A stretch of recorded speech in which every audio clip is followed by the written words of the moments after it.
Ser libres. Libres. Muy bien. ¿Y está basado en qué libro? Eh, en- Estábamos estudiando lo de, en lo de Gálatas. Gálatas. Muy bien. No estamos estudiando el libro de Gálatas, sino que hicimos una serie de la libertad que tenemos como cristianos basados en el libro de Gálatas, pero no estudiamos pues Gálatas exegéticamente. Bueno, entonces, eh,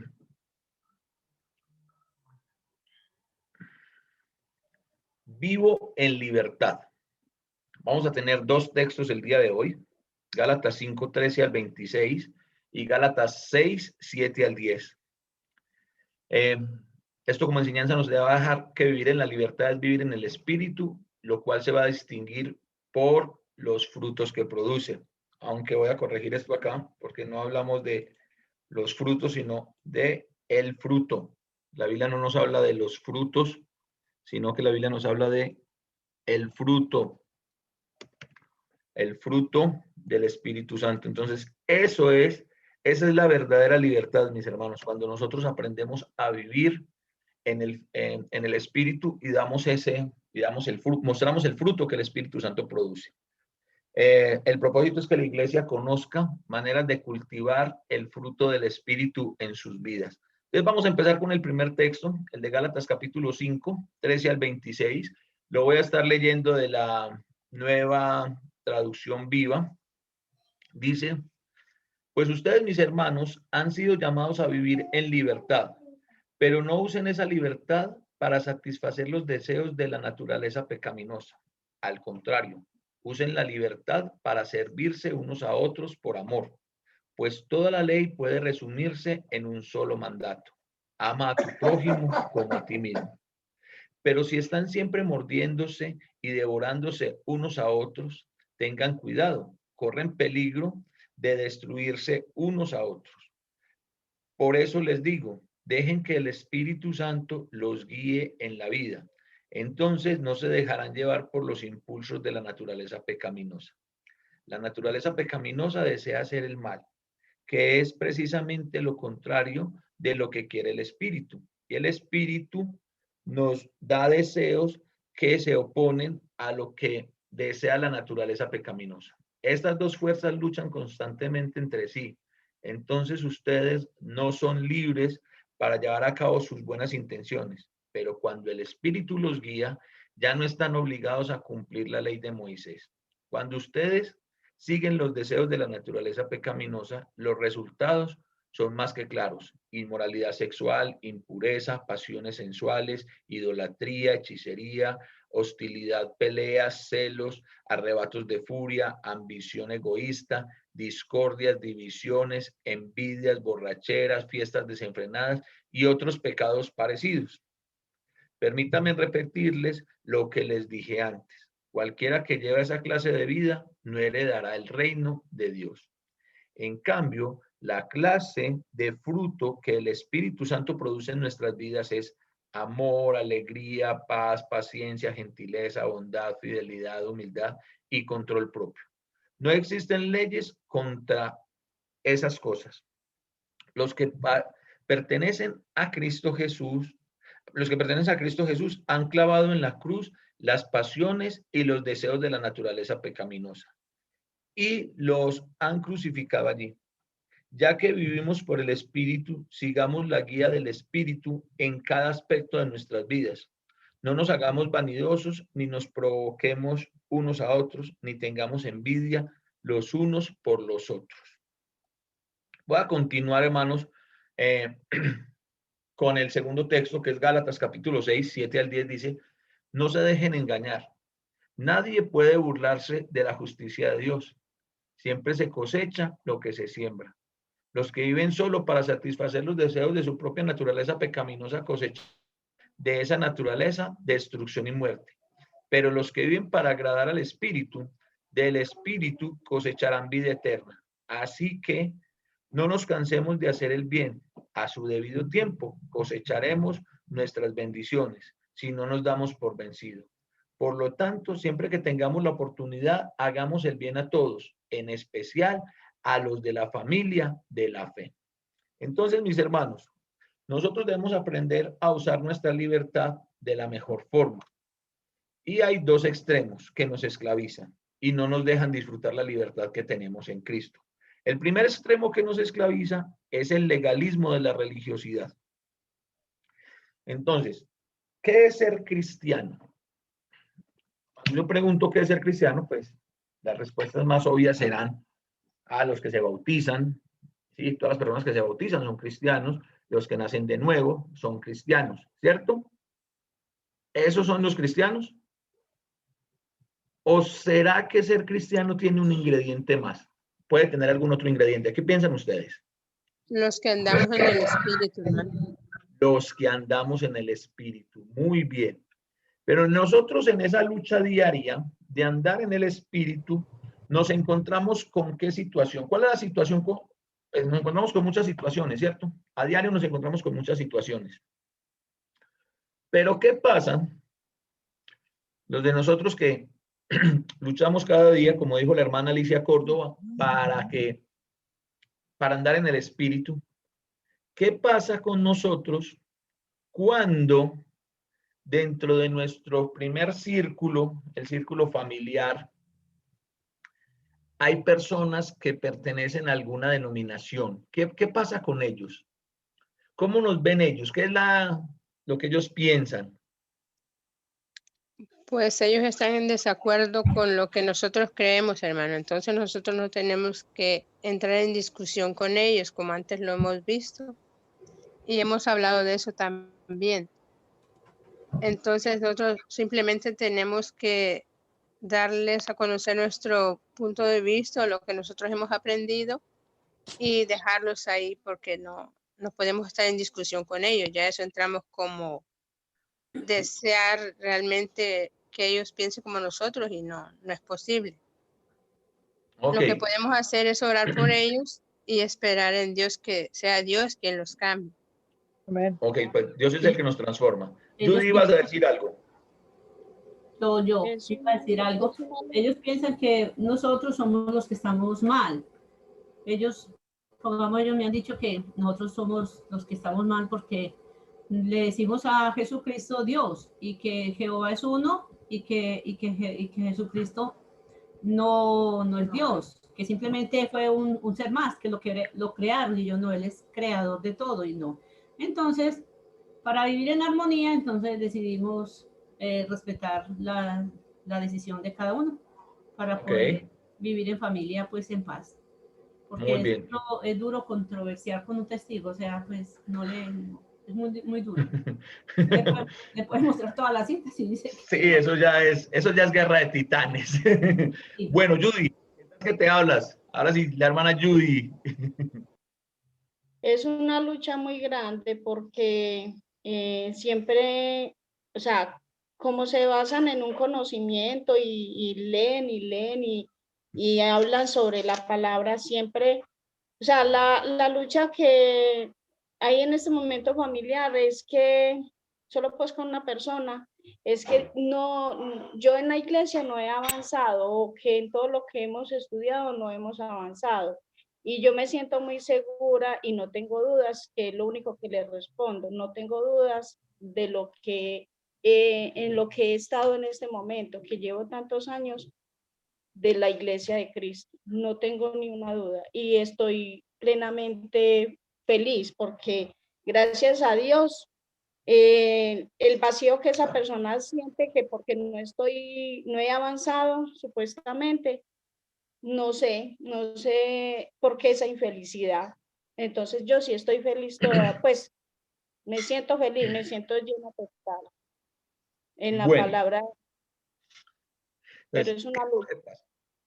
Esa lucha, como todos ustedes lo han dicho, con nuestros familiares que pertenecen a otros grupos religiosos, siempre ellos van a estar enfocados en dos cosas. Lo primero es nuestro comportamiento. Bueno, una sola cosa, es nuestro comportamiento. Y para ellos siempre va a ser malo si nosotros hacemos o si no hacemos. Si nosotros hacemos, Ay, va lo cristiano y va lo que está haciendo. Si no hacemos, ay, no, véalo como es de amargado, en vez de compartir, en vez de una cosa, la otra, ¿cierto? Eso pasaría cuando tenemos familiares católicos. Cuando tenemos familiares denominacionales, o sea, ¿qué es una denominación? Vamos a hacer aquí un paréntesis, ¿qué es una religión y qué es una denominación? Una religión es un cúmulo de enseñanzas, doctrinas que profesa un grupo de personas, ¿cierto? Entonces, en el mundo existen que recuerden, tres religiones. El catolicismo, perdón, cuatro, el hinduismo, el budismo y el cristianismo. De ahí en adelante, entonces me va a decir, no, hermano, pero es que imagínese que es que yo conozco, no, tranquilos. Las denominaciones son los subgrupos que han surgido de estas religiones. Cuando hablamos del cristianismo, para el año 2006 en Latinoamérica existían cerca de, escuchen muy bien el número, 347 denominaciones cristianas. 347. ¿Eso es un número pequeño o un número grande? Mucho, un número bastante grande. Muy grande. ¿Sí? Grande, hermano. Entonces, ¿qué pasa, por ejemplo? Cuando tenemos familiares o amigos muy cercanos de las denominaciones, ellos siempre nos están criticando, queriendo coaccionar nuestra libertad. ¿Por qué? Ustedes como pretenden ser, me contestan, me dicen si de pronto les han dicho cosas como, ustedes no son la iglesia del Señor porque ustedes no tienen el Espíritu Santo. Ustedes sí, hermano, eso lo dicen. Ustedes no son la iglesia del Señor porque el pastor de ustedes no hace milagros. Porque ustedes no hacen milagros. Venga, ustedes, ¿cómo son la iglesia del Señor y no diezman? Ustedes no son la iglesia del Señor porque es que imagínense ustedes allá sin el poder del Espíritu Santo, ustedes no tienen profetas y bla, bla, bla, bla, bla, bla. ¿Cierto? Un montón de cosas. ¿Nos dicen esas cosas? Sí. Pero ¿nos quieren esclavizar a qué? Dígame, ¿a qué nos quieren esclavizar? Ellos pretenden... ¿A la antigua ley? A la antigua ley. Pero más que a la antigua ley, porque son denominaciones cristianas que están muy pegadas a la antigua ley, pero quieren vivir en la gracia de Dios.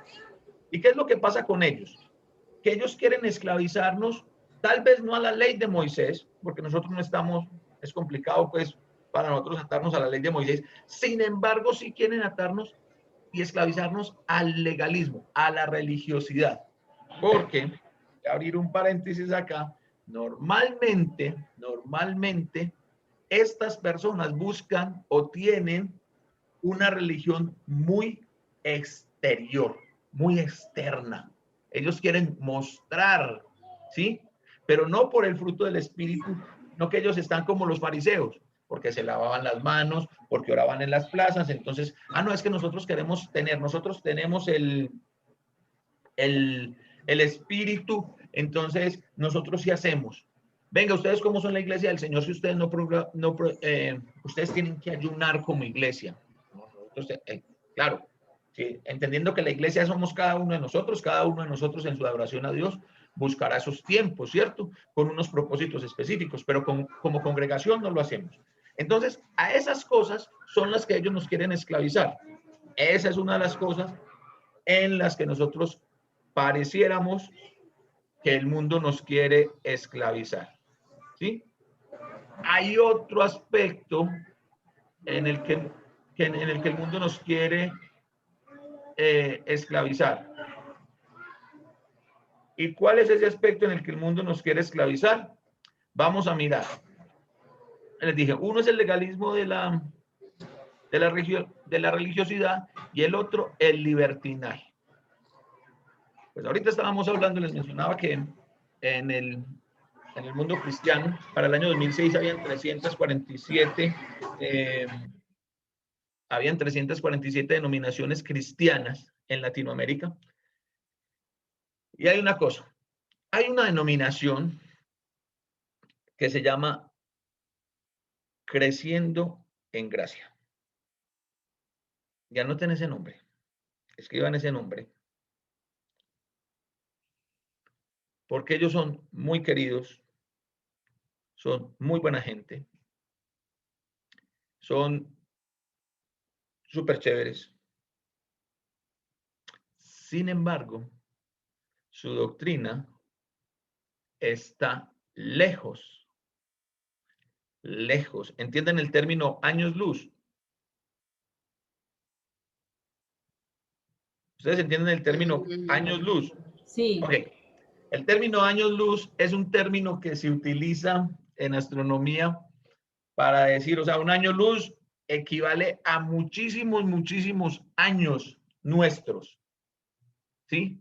Y ellos están, esa doctrina está a años luz, o sea, está lejísimos, pero lejísimos es lejísimos de ser la doctrina de la Biblia, del Nuevo Testamento. Se los voy a poner así, en una comparación. Todos nosotros sabemos quiénes son los testigos de Jehová, ¿cierto? Sí. Algunos de nosotros tenemos familiares conocidos que son testigos de Jehová. ¿Qué tan cerca está la doctrina de los testigos de Jehová de ser la doctrina del Nuevo Testamento? Muy lejos para mí, porque mientras que no reconozcan que Cristo es Dios, entonces están mal. Y como Están ellos... supremamente mal, están muy lejos, ¿cierto? Sí. Se les voy a que pueden estar más cerquita los testigos de Jehová a la doctrina del Nuevo Testamento que a lo que están los de Creciendo en Gracia. Imagínense. ¿Por qué razón? Ellos creen que Jesús es Dios y ellos creen que Jesús es Dios. Ellos creen que hay Padre, Hijo, Espíritu Santo. Ellos creen que hay Padre, Hijo, Espíritu Santo. Ellos se reúnen los domingos. Ellos se reúnen los domingos. Ellos se bautizan para el perdón de los pecados y recibir el don del Espíritu Santo. Sí, ellos se bautizan para recibir el perdón de pecados y el don del Espíritu Santo. Y yo sé que ustedes hasta ahí me van a decir, hermano, pero entonces mire que se parece mucho a la iglesia. Sí, se parecen mucho. Pero ellos se equivocaron en el nombre. Ellos se llaman Creciendo en Gracia. Y los pobrecitos se debieran de llamar Creciendo en Desgracia. En serio. ¿Por qué razón? Porque la doctrina de Creciendo en Gracia, de la iglesia Creciendo en Gracia, es una doctrina muy cercana a lo que dijo el calvinismo. Ustedes saben un poco de la historia del calvinismo. No era un señor calvo como yo, no. Ese chiste no. El chiste lo hago yo. Ok, Juan Calvino, uno de los promotores o de los precursores de la Reforma Protestante, colocó una teoría. Y es la teoría que una vez salvo, siempre salvo. Y que hay gente que está predestinada para salvación y hay gente que está predestinada para condenación. Y él me explica de la siguiente manera. Una persona que está predestinada para condenación, ejemplo, entonces él coloca, Judas estaba predestinado para condenación porque vendió a Jesús y se ahorcó. Él ya estaba predestinado para eso. Él no estaba predestinado. Yo pregunto, ¿ustedes qué creen? ¿Judas se hubiese podido arrepentir? ¿Qué hubiera pasado si Judas se arrepiente y no se cuelga? Dios lo perdona. Dios lo perdona, amén. Estamos todos en eso, ¿sí o no? Entonces él decía, hay gente que está... Entonces, la doctrina del calvinismo dice que no hay personas que están predestinadas a condenación y hay otras que están al opuesto, porque si hay condenación tiene que haber salvación. Él dice, no importa cómo vivas. Si tú vas a ser salvo, tú puedes ser la persona más perversa del mundo y estás predestinado para salvación. Pero si tú estás predestinado para condenación, tú puedes cumplir todo lo que la Biblia dice, tú puedes vivir de acuerdo a lo que la Biblia dice y pailas papá. Usted estaba condenado para condenación. Entonces, esa doctrina muy lejos de ser lo que la Biblia nos enseña. ¿Sí? Porque esa doctrina, pues, así de entradita, está contradiciendo un texto en Ezequiel. Es que siempre me confundo si Ezequiel o Jeremías. Ezequiel, el alma que pecare esta morirá. Pero después dice que si el justo se apartara de su camino y yo no lo hiciere volver, él morirá por su pecado, pero su sangre demandará de mis manos. ¿Sí? Pero si el justo se apartara de su camino y yo le hiciera el ver, por haberlo hecho volver a él, dice que cubriré multitud de pecados. Entonces, mire que no se trata de eso. Pero los de Creciendo en Gracia es una versión moderna de salvo una vez, siempre salvo. Ellos dicen, no, hermanito, tranquila, hermanita, tranquilo, hermanito, usted no se preocupe, usted ya nació de nuevo. De aquí para adelante, venga los domingos, diezme, eso sí no falte con el diezmo, pues que eso es muy importante. Y de ahí para allá, viva como usted quiera. Entonces, yo sé que a los jóvenes, a muchos, hombre, tenemos una iglesia que nos ofrece salvación, nos ofrece tiempos de así, de estar espiritualmente, pero nos permite mantenernos en fiestas, tener esposa, novia, amante, arrocito en bajo, concubinas, pues ya creen Salomón, pues ya quieren tener la plata de Salomón para tener 1000 mujeres, ¿sí? No importa cómo vivas, no importa si haces fraude en tu trabajo, o en la universidad, o en la escuela, no, ya tú eres salvo. Por eso yo digo que se equivocaron el nombre. Los pobrecitos no crecen en gracia, los pobrecitos están creciendo en desgracia. Porque cuando uno se convence de semejante cosa, usted, ahí sí, hermana Judy, no se preocupe, esa gente sí no está avanzando. Ellos están retrocediendo. O sea, dígame, ¿qué diferencia hay entre un mundano y una persona que hace eso? Nada, son igual. No, hay una gran diferencia, Beatriz. ¿Sabes cuál es? ¿Cuál? Que el mundano no está poniendo en ridículo el nombre de Jesús y su sí, sacrificio. No está dando la sangre de Cristo por el piso. Exactamente. Entonces, nosotros tenemos que tener mucho cuidado de esos dos extremos. El legalismo de la religiosidad y el libertinaje. Entonces el apóstol aquí nos dice, porque Pablo aquí sí se derrama en prosa y dice, los que cosechan para la carne, ¿qué van a hacer? Los que siembran para la carne, ya les di la respuesta. Sí. ¿Van a cosechar? Fuerte. Para la carne. Me gusta esta versión que dice para la naturaleza pecaminosa. Pecaminosa. Los que cosechan, los que viven ahí pendiente de cosechar las cosas de la naturaleza pecaminosa, ¿qué van a recibir? Y miren, hermanos, aquí es donde nosotros tenemos que entrar a evaluarnos a nosotros mismos. ¿Cuántas veces nosotros sabiendo que estamos haciendo las cosas mal hechas, las cosas que desagradan a Dios, porque sabemos cuando estamos haciendo las cosas mal, ¿sí o no? Sí, uno sabe cuando está mal. Ok. Sabemos que estamos haciendo las cosas mal hechas por este lado, pero enseguida venimos aquí, nos arrodillamos delante de todo el mundo. Señor, bendíceme. Vení. ¿Cómo funciona eso? ¿Eso tiene coherencia? No, ¿verdad? Eso no tiene coherencia. O sea, seamos coherentes. Lo que decimos, lo que hacemos, eso es lo que la psicología dice que es el ideal de la vida del ser humano. Actuar conforme a lo que se habla. Y nosotros sí que tenemos que ser conformes a eso. Entonces, el apóstol nos dice aquí, vean, ¿cuál es el fruto de cosechar para la carne? Vamos a mirar acá otra vez. ¿Cuál era el fruto de cosechar para la carne? Entonces dice, inmoralidad sexual, impureza, pasiones sensuales, idolatría, hechicería, hostilidad, peleas, celos, arrebatos de furia, ambición egoísta, discordias, divisiones, envidias, borracheras, fiestas desenfrenadas y otros pecados parecidos. Cuando nosotros nos metemos en el cuento de sembrar para la carne, ¿qué vamos a recoger? Empezamos a recoger de toda esa lista. Vamos a recoger de todo, ¿no? Sí. ¿Cuál es el gran problema en los hogares? No son las divisiones, las discordias, las envidias. ¿Y por qué llegamos a esos puntos? Díganme, ¿por qué creen ustedes que un hogar cristiano podría llegar a ese punto? Porque no estamos caminando con Jesús. Si uno camina con Dios derechito, todo le sale bien. Pero si usted empieza a torcerse, claro que las cosas no salen como uno quiere. Él ya lo reprende a uno, él le llama a uno la atención. Ya no, Ok. ya no llegan las bendiciones. Pero bueno, Beatriz, hay algo ahí. Nosotros podemos andar derechitos, muy derechitos, y nosotros que no sabemos qué pasa en otras esferas. Si no, preguntémosle a Job. Más derechito que Job, no andaba ninguno, ¿cierto? Y una conversación que tuvo Dios, Satanás, sobre Job, y terminó Job en las situaciones. Sin embargo, es muy importante lo que decís, ¿cómo lo vimos? ¿Qué no tuvo Job? ¿Qué no tuvo Job? Job no sembró para la carne.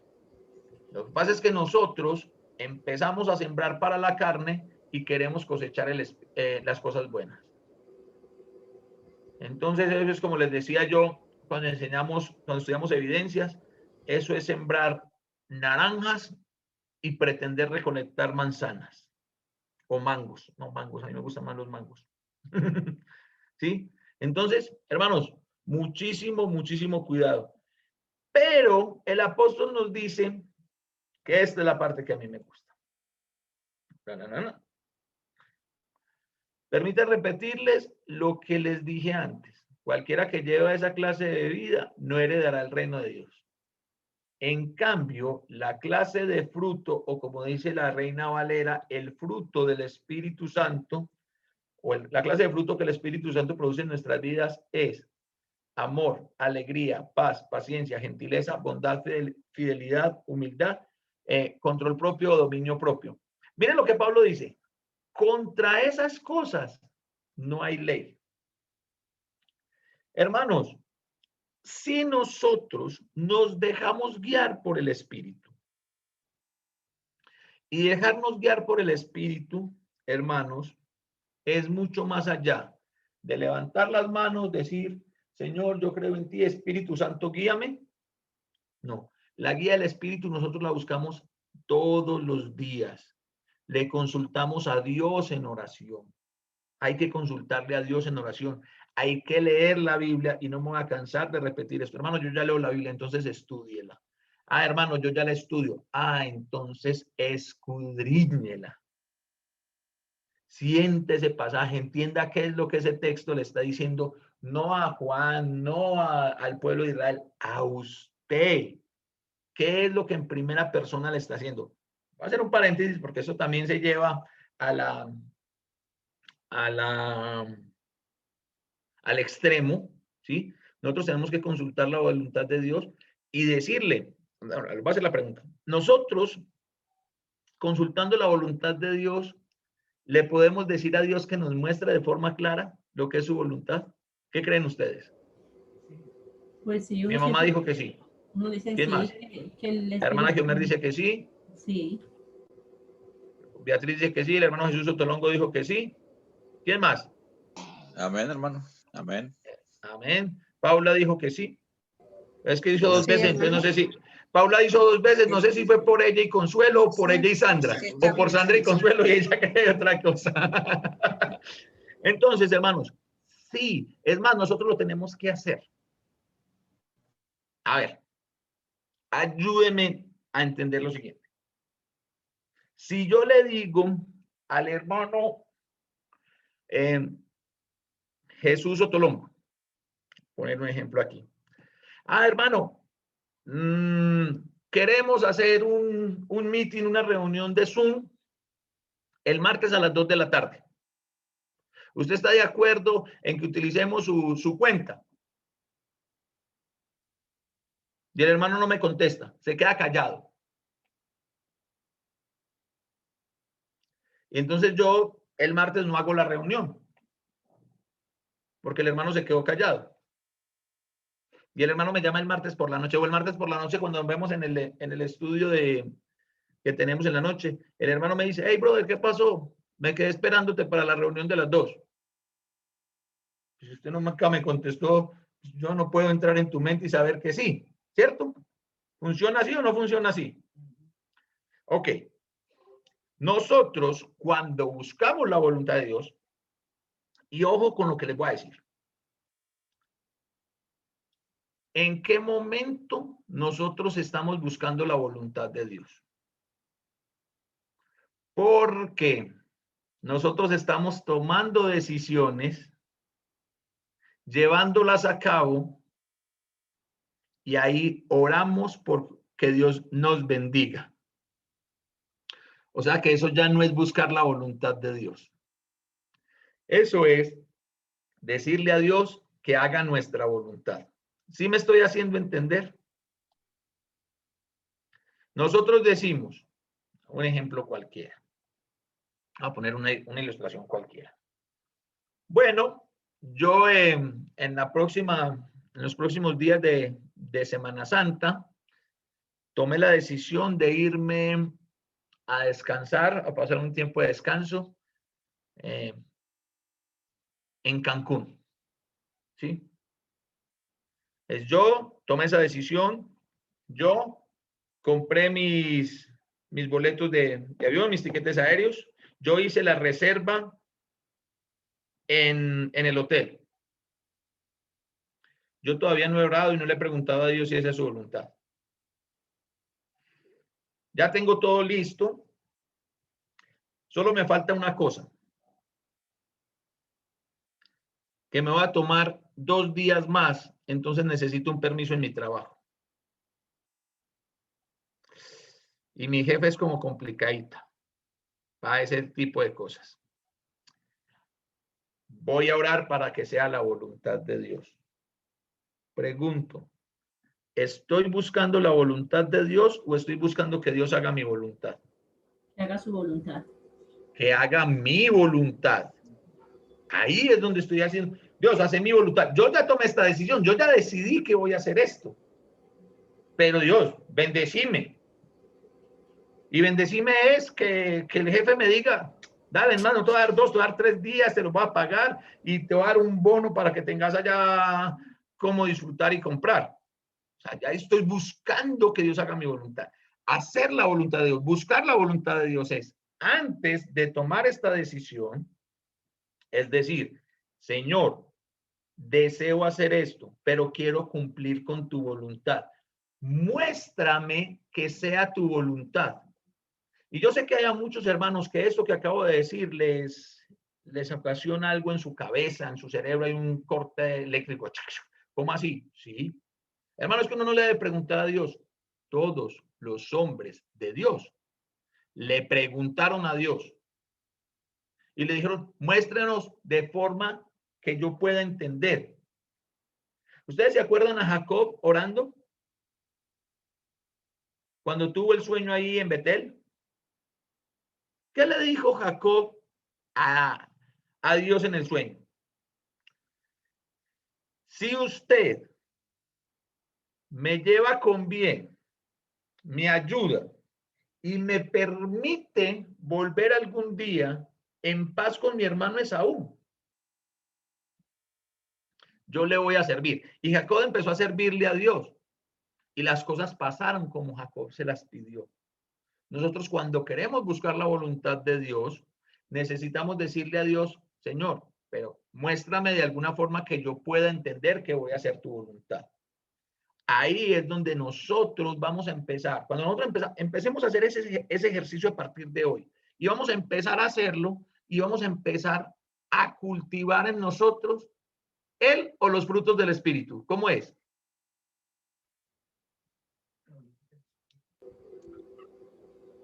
Son los frutos del Espíritu. O el fruto del Espíritu. Dos.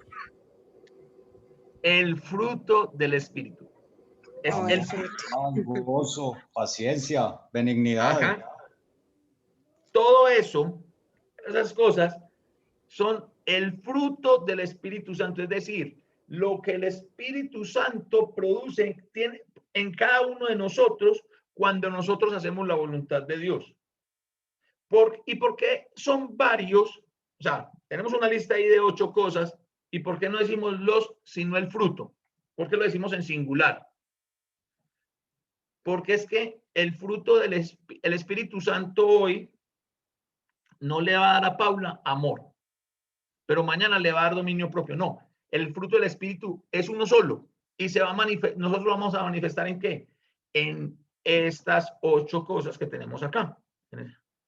Dice que el amor, alegría, paz, paciencia, gentileza, bondad, fidelidad, humildad y control propio. ¿Y qué es eso? ¿Eso a qué nos va a llevar? A lo otro que nos dijo Gálatas, lo que nos dijo Pablo. Cosechará vida eterna. Pero los que viven para agradar al Espíritu, del Espíritu cosecharán vida eterna.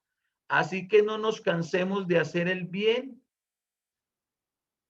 que inmediatamente, miren esto, aquí es donde nosotros entendemos la libertad que tenemos en el Señor. El Señor dice, no se cansen de hacer el bien, que a su debido tiempo van a recibir ¿qué? A su debido tiempo cosecharemos numerosas bendiciones si no nos damos por vencidos. Cuando dice a su debido tiempo, ¿ustedes qué entienden por eso, mis hermanos? Es el tiempo de Él. Tiempo de Él. El tiempo de Dios. Cuando Dios quiera. El Señor nos está diciendo, ustedes tienen una sola cosa por hacer. Iglesia, nosotros tenemos una sola cosa por hacer. Dedicarnos a hacer el bien. Que a su debido tiempo, no en nuestro debido tiempo, sino a su debido tiempo, en el tiempo perfecto de Dios, vamos a empezar a cosechar, a recoger lo que sembramos. A su debido tiempo, al tiempo de Dios, en el tiempo de Dios, vamos a cosechar. Nosotros, y dice, no se desanimen, ¿sí? Ahorita la hermana Beatriz colocó un ejemplo, yo coloqué de ejemplo a Job en la respuesta. Job se desanimó, Job siguió para adelante con todas sus enfermedades, con todo y ya pasó de ser rico a ser pobre y todo eso. A su debido tiempo, en el tiempo de Dios. A mí me encanta cómo empieza y cómo termina Job. Porque en capítulo 1 de Job se nos muestra que Job era un hombre muy rico. Pero después dice que el Señor lo bendijo y tuvo mucho más de lo que tenía antes, a su debido tiempo. Mis hermanos, disfrutemos esta libertad. Nosotros la libertad que el Señor nos da, no nos lo quita nadie. El gozo del Señor no nos lo puede quitar nadie. No nos dejemos encasillar por la religiosidad, eso sí. No nos dejemos encasillar no nos esclavicemos a la religiosidad. Recuerden, el cristianismo no es una religión, esto es una forma de vida. Recuerdan en Hechos 11, y a los cristianos los llamaron, a los discípulos los llamaron cristianos por primera vez en Antioquía. ¿Cómo así? Ellos no decían, ay, nosotros somos cristianos, no. Ellos simplemente eran discípulos de Jesús, ellos vivían como Jesús. Nuestra meta, nuestro objetivo a partir de hoy es vivir como Jesús en la libertad que Jesús nos dio. Vivamos en eso, llenémonos del Espíritu, vivamos según el Espíritu y la gente se va a dar cuenta, uy, este es un cristiano, yo quiero ser como él, vení, vos cómo haces, ¿sí? Esa es la libertad que nosotros tenemos que hacer. No nos esclavicemos ni al libertinaje ni al legalismo. Mis hermanos, muchísimas gracias, que Dios me los bendiga, gracias por su atención. Terminamos acá la serie de libres. Les quiero proponer que si hay algún hermano, alguna hermana de los que se reúnen,